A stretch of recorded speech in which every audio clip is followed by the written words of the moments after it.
درانو دوستانو سلامونه، زه غوټۍ یم د بند امیر ملي پارک د هندوکوش د غرونو په منځ کې دی چې په ورتلو کې یې انسانان د یوه متمدن تاریخي بستر انځور ویني. ډېر سیلانیان اوس د بند امیر ملي پارک ته ورځي او له منظرو یې خوند اخلي.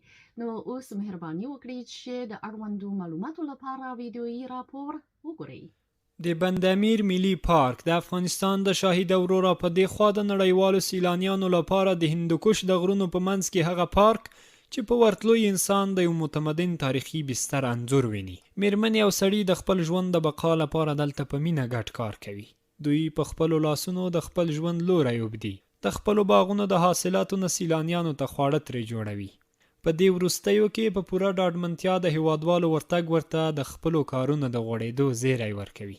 فاطمه په خپلو لاسونو جوړ توکي پلوري او روان امنیتي حالت یې خوښۍ ډېرې کړې. دغه ټول زما په لاسونو جوړ سوي توکي دي.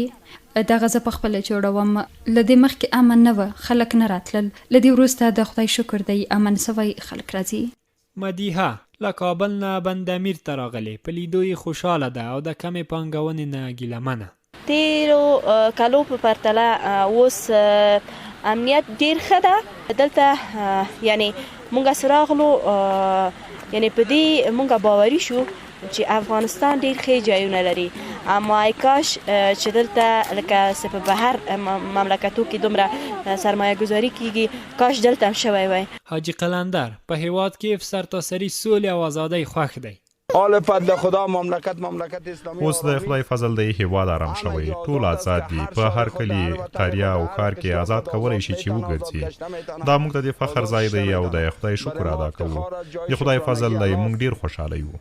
حاجی صدیق له کابل نه راغلی. دا یې لومړی ځل دی چې د تاریخي ځایونو لیدل یې لویه هیله وه. شرایط ناگوار بود. حالات رینګلی وو، شرایط مناسب نه وو. الحمدلله اوس زموږ په وطن کې امن دی. له کلونو د جګړې ستړی نسل د آرامۍ ساه باسي. د ډیرو ستړو انسانانو لپاره دا لومړی ځل دی چې بند امیر ته راغلي. د خپل هیواد د ښکلاو ننداره کوي. تندې یې ورین دي او ژوند ته یې هیلې په غوړېدو دي.